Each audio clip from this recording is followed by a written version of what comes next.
क्या बात है, आज अचानक हमारी याद कैसे आ गई? मुझे इस सुनसान जगह पे बुलाने की क्या जरूरत पड़ गई?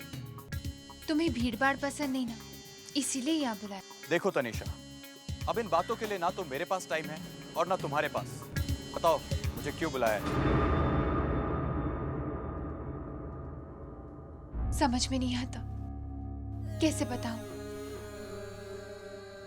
बताऊं कि मेरी एक गलती ने मुझे कहां से कहां पहुंचा दिया। वहीं पहुंचाया जहां तुम पहुंचना चाहती थी, एक ऐसी जगह जिसका तुमने ख्वाब देखा था। झूठी निकली मेरी दुनिया, सिर्फ दिखावा है। ये आज मुझे आंख खुलने पर पता चला। ये डॉक्टर कब आएंगे?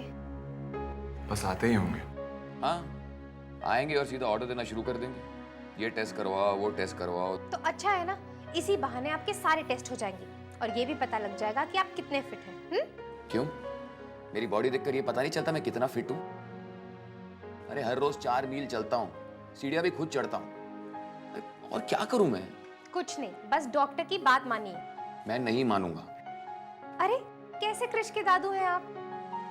कृष तो इंजेक्शन लगवाते समय भी नहीं रोता। मैं भी कहाँ इंजेक्शन लगवाने पे रोता हूँ? तो आराम से लगवाते भी तो नहीं है ना। ठीक है बाबा, ठीक है। आज मैं कुछ नहीं कहूँगा, लेकिन आज के बाद और एक टेस्ट नहीं करवाऊंगा। प्रॉमिस? प्रॉमिस। आखिर इस घर से इस लड़की का कौन सा अनजान रिश्ता है? कितने प्यार से वो सबसे अपनी बात मनवा लेती है। अब तो हुक्म भी चलाने लगी है। Hello mister Srivastava, sorry to keep you waiting. कैसे हैं आप? अच्छा हो डॉक्टर साहब। Very good. प्लीज आप लोग बाहर जाएं, मुझे इनका चेकअप करना है। जी प्लीज। ममता, कितनी आसानी से तुमने डैड को मना लिया। इस घर को तुम्हारे अपनेपन की जरूरत है। ये कचरे भी इतनी आसानी से अपना बन जाएगा, ये कभी सोचा नहीं था। और कोई अपना ऐसे अजनबी बन जाएगा, ये भी कभी नहीं सोचा था। बिल्कुल अजनबी हो गए हम। उसने दूध में पड़ी मक्खी की तरह मुझे निकाल फेंका है। बात बात पर इंसल्ट, बात बात पर। तुम तो कहती थी कि अक्षय तुमसे बहुत प्यार करता है, फिर अचानक ये सब क्या है? प्यार? प्यार नहीं, धोखा। एक खूबसूरत धोखा। प्यार तो मैंने हमेशा तुमसे किया है समीर। तुमसे दूर होकर पता चला कि प्यार क्या होता है। हमेशा मन करता था कि सब कुछ छोड़कर तुम्हारे पास भागा हूं, मगर भागी तो नहीं। हालात ही कुछ ऐसे थे। तो क्या अब हालात बदल गए हैं? नहीं, लेकिन अब मुझ में हिम्मत आ गई है कि मैं अपने ऊपर हो रहे जुल्मों पर आवाज उठा सकूं, ईंट का जवाब पत्थर से दे सकूं। लेकिन मैं पत्थर नहीं हूं, बहुत जज्बाती इंसान हूं। इसीलिए तो मुझे तुम्हारे सहारे की जरूरत है। मुझे ऐसा करना चाहिए जिस पर सर रख के मैं रो तो सकूं। तनीषा, किसी की बेवफाई इंसान को किस कदर तोड़ देती है, इस बात का एहसास मुझे है। लेकिन फिर भी मैं तुम्हारे लिए कुछ नहीं कर सकता। सही कह रहे हो तुम। अकेले ना तुम कुछ कर सकते हो, ना मैं कुछ कर सकती हूँ। मैं समझा नहीं।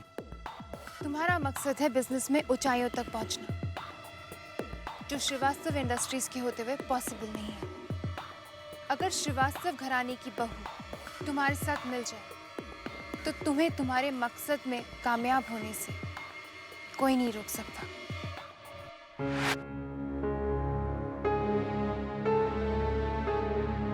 ममता, डैड का डर मैं समझ सकता हूँ, लेकिन तुम्हें किस बात की घबराहट है? इतनी देर क्यों लग रही है? ये डॉक्टर भी ना। लेकिन इधर उधर टहलने से डैड जल्दी बाहर तो आने नहीं वाले। एक कप कॉफी हो जाए? जी। देखो यहाँ पर खाने को कुछ नहीं है, इसलिए कॉफी से काम चलाना पड़ेगा। तुम बैठो, मैं कॉफी लेकर आता हूँ।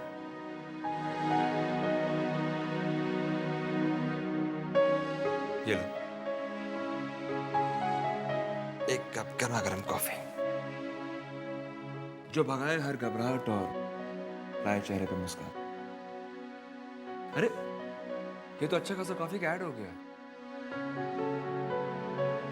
मैं ये सोच रहा हूं कि अगर तुम मेरे डैड के लिए इतनी परेशान हो रही हो तो शायद जब तुम्हारे डैड के टेस्ट हो रहे होते तो मैंने कुछ गलत कहा? नहीं, सचमुच आज बाबूजी की याद आ गई। जिंदगी है, जीनी तो पड़ती ही है, पर माँ बाप के बिना जीना बहुत मुश्किल हो जाता है। हर वक्त कुछ खोने का एहसास,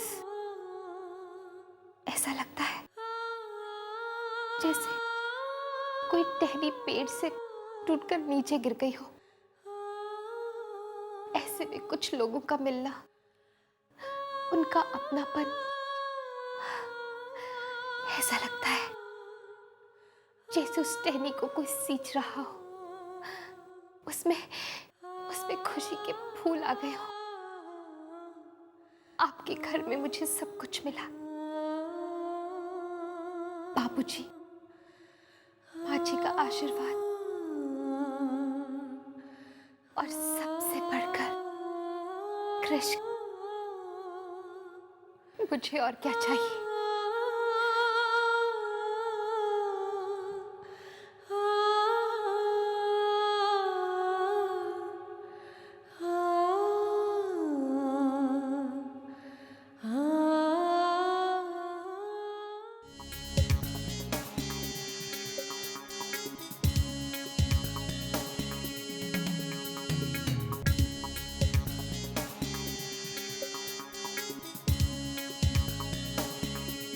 देखो, जिंदगी ने आज हमें दूसरा मौका दिया है अपने ख्वाबों को पूरा करने का।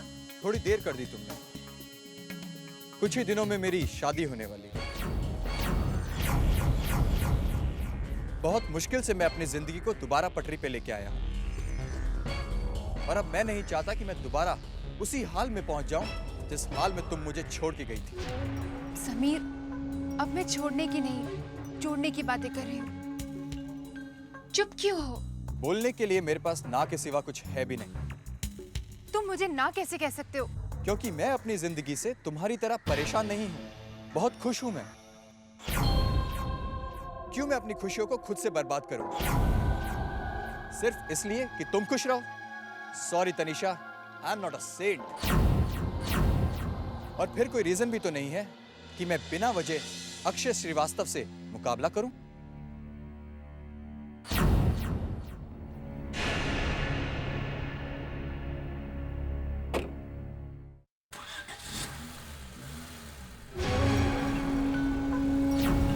तुम्हारी कोई गलती नहीं, मर्द की जाति ऐसी होती है।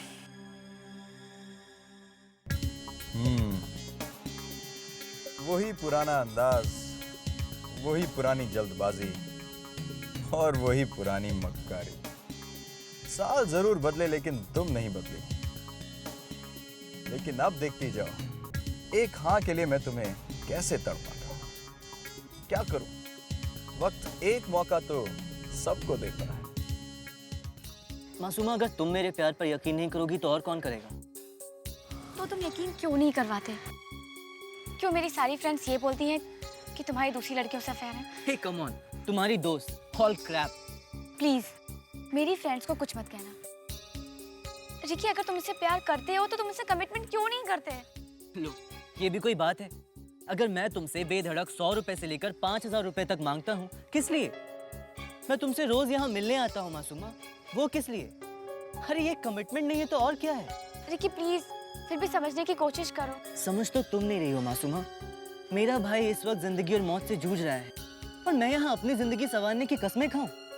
रिकी, तुम कहाँ की बात को कहाँ ले जा रहे हो? मैंने तुमसे सिर्फ सिंपल एक कमिटमेंट की बात की, और तुम? शायद मेरे फ्रेंड्स सही कहते हैं।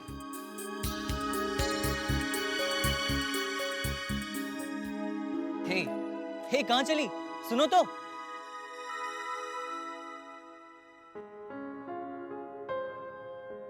वहाँ टेस्ट आपके हो रहे थे और यहाँ हमारे जान पर बनी थी। मैं भगवान से यही प्रार्थना करती थी कि बस सब कुछ सही निकले।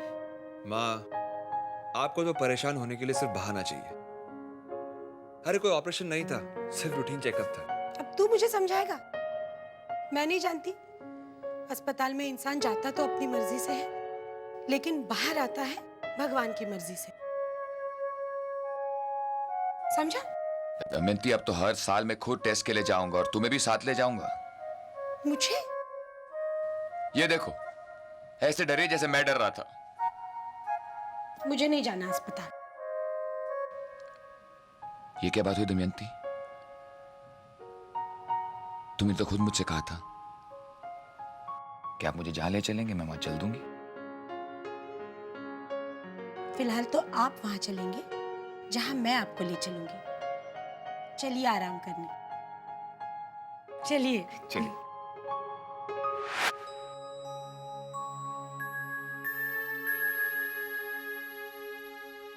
तनिषा, तनिषा, तनिषा,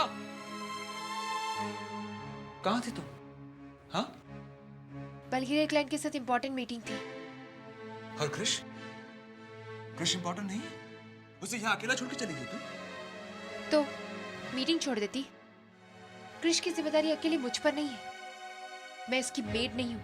अरे हाँ, मैं तो भूल गया था कि कृष की जिम्मेदारी उसकी माँ की नहीं ममता की है ना? तो ममता से ही पूछो ना कि कृष अकेला क्यों है। क्योंकि वो मेरे साथ डैड को लेकर डॉक्टर के क्लिनिक आई थी, इसलिए। ममता का काम कृष को संभालना है, घर के कामों में दखल अंदाजी करना नहीं। घर वालों के लिए तुम्हारे पास वक्त ही कहाँ है? और क्या कहा था तुमसे मैंने कि आज के बाद तुम बिजनेस में दखल नहीं दोगी, तुम सिर्फ कृष को संभालोगी, यही कहा था ना तुमसे? कृष सिर्फ मेरा बेटा नहीं है, तुम्हारा भी है। जितनी जिम्मेदारी मेरी है उतनी तुम्हारी भी है।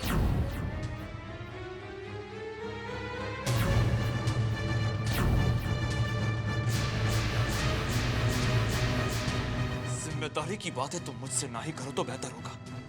पता भी है माँ की जिम्मेदारी क्या होती है। तो ठीक है, अब मैं बताऊंगी कि माँ की जिम्मेदारी कैसे निभाते हैं।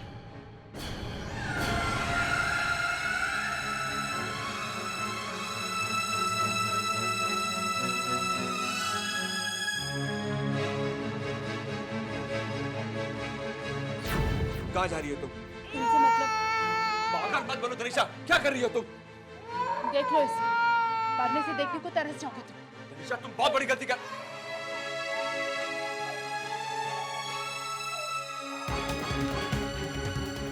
आप कृष को कहाँ लेके जा रही हैं? सुनिए, आपने मुझसे वादा किया था कि आप कृष को मुझसे कभी दूर नहीं करेंगी।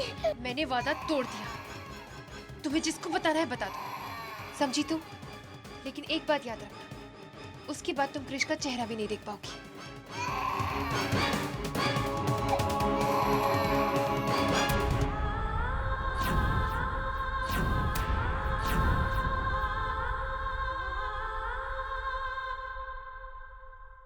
हे राम, क्या होगा मेरे सर दर्द का?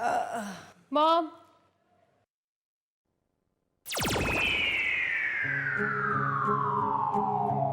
हे राम, तू शैतान बच्चे को फिर ले आई? मामा डरने की जरूरत नहीं है। पिछली बार आया था 16,000 की चपत लगाई थी इसने। अब पता नहीं क्या क्या नुकसान करेगा ये। फिर ले आई इसे।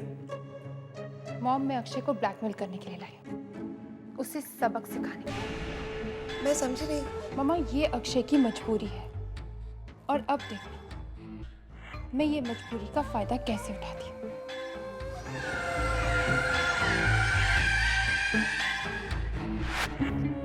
देखिए, यही छोटी छोटी बातें बहुत बड़ी बन जाती हैं। तनिषा जी बहुत गुस्से में गई हैं। कहीं वो कुछ कर ना ले।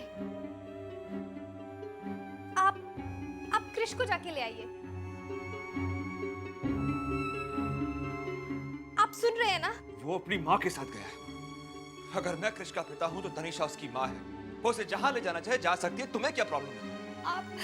आप प्लीज मेरी बात सुनिए ना। मुझे सोचने दो मुझे क्या करना है।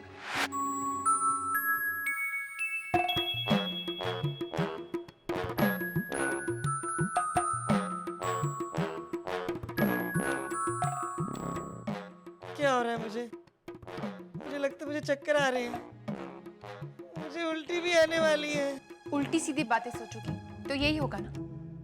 इतने छोटे से बच्चे से आप डरती हैं। तनेश, घर बैठने से कुछ नहीं होगा। एक काम कर, छुट्टियां मनाने बाहर चली जा।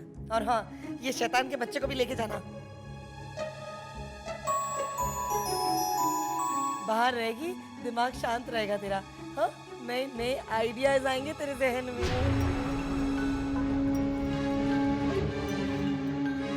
Good idea. गुड आइडिया तो कुछ दिए। हेलो। हाय तनिषा। हाय समीर, मुझे तुमसे कुछ जरूरी बात करनी है। I am busy right now. Please Sameer, 2 minute. ठीक है, जल्दी बताओ। मेरे साथ वीकेंड पे चलोगे? वीकेंड पे?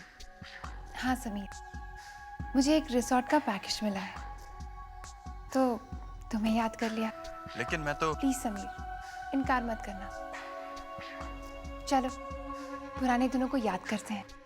तुम मुझे ललचा रही हो। कुछ ऐसा ही समझ लो।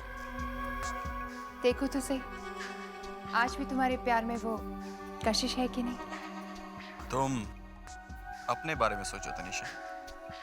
सोचना क्या है, चलो चलकर देख लेते हैं। डन।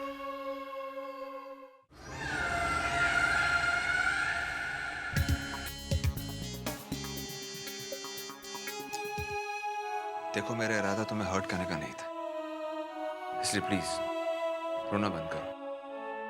कृष को कुछ नहीं होगा, वो अपनी माँ के साथ गया। और तुम देखना, कुछ देर बाद तनिषा का गुस्सा उतर जाएगा और वो उसे घर लेकर आ जाएगी। नहीं, मुझे कृष अभी चाहिए। जब तक कृष नहीं आएगा मैं कुछ नहीं खाऊंगी, न सोऊंगी न पीऊंगी। अब बच्चों की तरह बिहेव करना बंद करो तुम। मैं जानता हूं तुम कृष से बहुत प्यार करती हो, लेकिन उसके बिना जीना सीखो। मैं उसके बिना नहीं जी सकती। सच्चाई से मुंह मोड़ना बेवकूफी है ममता। सच्चाई तो ये है कि मैं कृष के बिना नहीं जी सकती। इसलिए आप तनीषा जी को फोन कीजिए और उन्हें कहिए कि वो कृष को लेकर अभी आए। तुम मुझे ऑर्डर दे रही हो? आपने जो समझना आप समझिए। किस हैसियत से तुम मुझे ऑर्डर दे रही हो? किस हैसियत से? और देखो, हमारे पर्सनल मामलों में तुम ना ही पढ़ो तो अच्छा होगा। पढ़ूंगी। क्या? हाँ, क्योंकि कृष मेरी कमजोरी है, वो मेरी जीने की ताकत है और उससे भी बढ़कर वो मेरा। क्या? क्या है वो तुम्हारा बेटा? हाँ, कृष मेरा बेटा है।